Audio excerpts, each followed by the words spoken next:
Hello there, everyone. Panzernator here with the Polish, not Polish, Canadian campaign.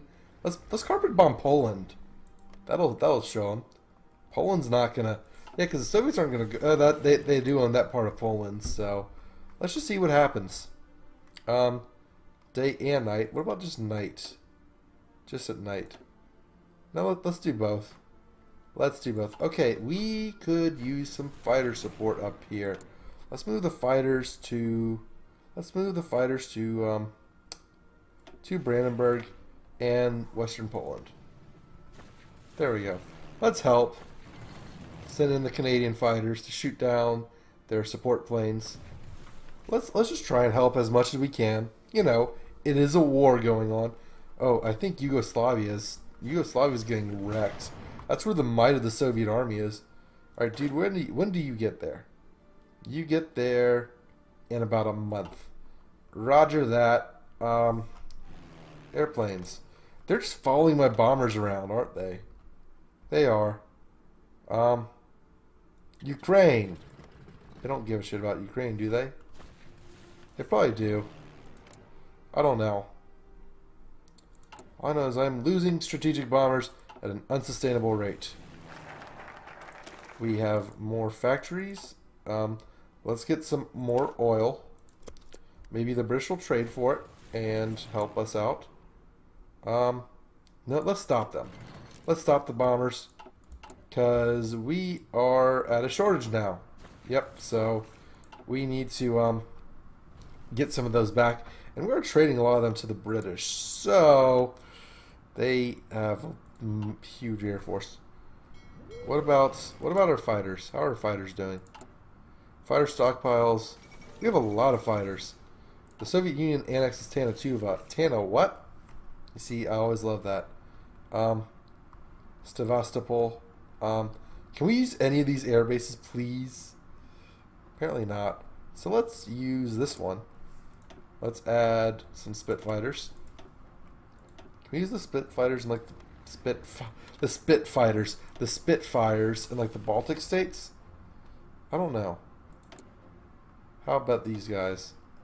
We'll just wait for y'all to get up to full strength. And uh-oh. Boys and girls, we're almost there. Let's go. Come on, Canada. Freedom. This is a glorious moment. We're Canada! We're normal Canada! We're not part of the British anymore. Yeah, screw you, Britain. I want my equipment back. Modify the Lindleys. Just clear all. Yeah, I want my shit back. We're free of the reins of the British. So there we go. We are free Canada. We have accomplished both of our goals, which were throw off the yokes of our British overlords, but mainly, more importantly, I will say, defeat the Axis. Definitely defeat the Axis. What the hell are you doing? Oh, your organization's too low. Okay. That's interesting. That is interesting. I don't really care what we do from here on out. You know what? Just guard Gibraltar. That's a good idea. And I know what to use some more fighters for. Just kidding. They put too many planes here. I'm going to overcrowd your basic piece of shit. Yeah, screw you. I'm going to overcrowd your air base and see how you like it. That's very petty of me. So, what are our strategic bombers? Are our strategic bombers bombing? Bomb. Go. Carpet bomb the Ukraine. So yeah, we're at war with the Soviets. We're independent, but this will be the last episode of the campaign. So I'm just going to let it run, speed 5. So, Together for Victory. These are my final thoughts on Together. Who dares wins. My final thoughts on Together for Victory. What I would like to finish off with, or, you know, my rundown of the patch. The patches seem to have done some stuff. Okay, Chinese have broken into a civil war. Watch, they're going to join the Commonwealth, and they're going to join the Allies. China's going to be one of us. So yeah, there's that. But So Together for Victory, it's interesting. It makes these minor Commonwealth countries more interesting to play. However, I would like to say probably the most interesting scenario involving all these powers would be to be playing with friends in multiplayer. Because okay, so we got the QF-17 pounder. That's pretty good. Let's get this. Let's upgrade that. So back to what I'm trying to say is it would be let's get some naval bombers rolling. But what am I trying to say? So what I'm trying to say is let's get some fighters. So basically, like, they do seem interesting. They make France and not France. They make like all the Commonwealth countries, not your average, a little bit better than just your typical. Oh God, don't crash, game, don't crash. What'd I do? I need to slow it down. I'm gonna slow it down to speed 4. They make them better than your average miner. Not better in terms of strength, but better in terms of like you can do a lot more. Like all those factories and everything, like that was huge. How many divisions do you have? You have 4 divisions. Get better, West Germany. But yeah, so it does make the minor powers in question more fun to play. However, I do like the new puppet and autonomy system. However, I still don't think you're not going to win World War II as these countries, as the Commonwealth countries, and you're gonna struggle in the war no matter what you do. Like, you're not gonna be able to win the war single-handedly. Like, I will say I won the war single-handedly for this campaign. I didn't. I contributed a lot. I kept France alive, which allowed our allies, the Allied AI, to do what it wanted to do. I got a foothold in Japan, which kind of prompted the Allies to do it. And look, the British Raj is taking something out of my playbook and invading Shikoku first. So there we go. I like to take credit for that. We don't got that kind of manpower no more. There are active enemy fighters. Construction 5. There we go. Let's get this one. Let's get resource gain efficiency. I do want that. But yeah, so I think the most fun situation you could have playing as a Commonwealth, which honestly, you could say this about any group of miners or whatever, but any group of miners, would be to play using the, we can get more nuclear factories. Let's do it. More nukes. Would be to have, you and a bunch of your friends play as all the Commonwealth countries and the British. Have one person, one person be the UK, the Raj, South Africa, Canada, Australia, New Zealand. You can probably ignore British Malaya, but if you have another person and they want to, by all means, I'd say have someone as America so they don't suck. But let's do a little bit of this. They're leaning in the wrong directions. Yep. So there we go. What about the Raj? Let's kind of contain everything. Let's get all of that rolling. What do we have here? Oh, we sunk some Danish convoy. Wait, is Denmark a communist? No, Denmark is one of us. We freed Denmark. But yeah, so what I would do is I would split up. So like New Zealand has these national focuses for the Bob Simple, Simpla, and like a bunch of tanks. So have New Zealand build a bunch of tanks, have Australia build, I don't know, a bunch of airplanes, either an Air Force or a Navy, maybe both. Maybe I say Australia have a Navy, get Canada to build an Air Force, South Africa, I don't know, maybe some troops, and the Raj also ground troops. But like, you kind of divvy up some tasks or whatever, and you just lend lease to all your allies, and you win the war that way. So like, as Canada, if the United Kingdom were competent either to use my Air Force myself or lend lease it all to the UK and have that happen. Extra research slot? Absolutely. Let's do it. Which, not that's going to matter. I'm not going to play out this campaign. Maybe in a live stream I might. No. It's an Iron Man. It's not an Iron Man mode. What am I talking about? But yeah, I do think... Okay, here's what I'm going to say. Together for Victory made the game better. However, there's still a lot that the game can improve upon. So, like, I should not be able to give I gave Poland a bunch of Pacific islands. What an idiot move on my part. Deploy units. Okay, so let's deploy them in Halifax. Deploy them in Nova Scotia. There we go. Alright, so all of y'all are going to go here. Just kidding. Y'all are going to go to in your own army. I want y'all to go into Halifax. I want y'all to train up. Okay, so while this is rolling, we got our troops back. They were a little seasick, so we had to retrain them and all that. Maybe give them a little bit of a leave, but that's all I got to say about that. So, in terms of air forces, how are we doing? We're fine on all of this, but yeah, it's fine. Strategic bombers, they're in the Ukraine. Oh no, where's my mouse go? My mouse is on another monitor and it is going crazy. Let's take a look at this. I think we got rid of all their fighters, or they decided to just boogie out. Yeah, you see, this is dumb. This is why the AI is stupid. They do stupid shit like this. Like this isn't the worst idea. This is pretty good. I'm glad Greece is the Hellenic Republic. I can definitely claim that. But yeah, Together for Victory. At the end of the day, it's a good DLC. There's nothing that's gonna, like, you can't say otherwise. It definitely did more good than bad, by far. Okay, it's September 43. Next research, we go with the next level of strategic bombers, so we can use our air expanse to make a variant and all that. I'm gonna continue playing out this episode as if I was gonna play it out, but I do want to move on to some bigger and better things. Maybe some mods. Oh my god. Naval engagements galore. What about... Actually, I do kind of want to look at... What do we got? We have the Morai. Okay, so the Russians did build battleships and whatnot. That's interesting.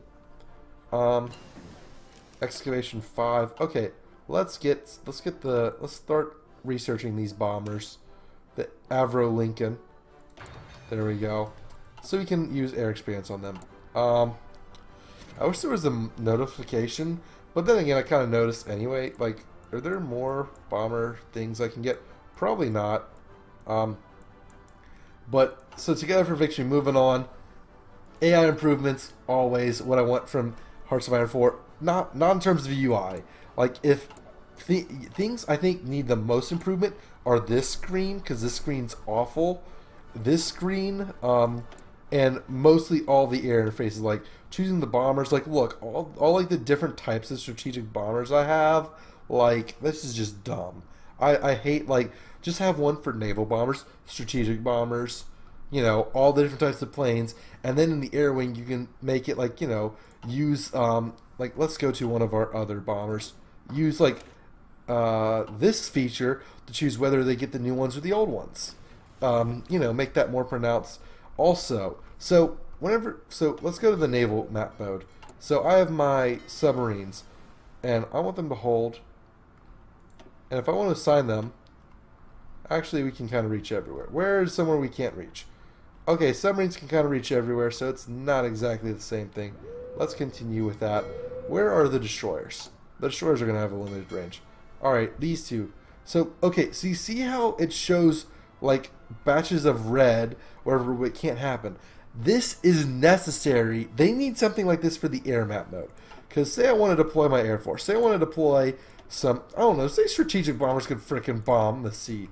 If I did this, I don't know how far it can reach. Can they reach Manchuria? No. They just gives me, like, I gotta kind of click my way back. So, like, I wish it showed me where I could deploy my bombers and give me a better idea of where I can effectively use my airplanes. Because, like, I feel like, most people just base their airplanes wherever they can and then send them to the, adjacent provinces or whatever. So that's a complaint of mine. Okay, fighters.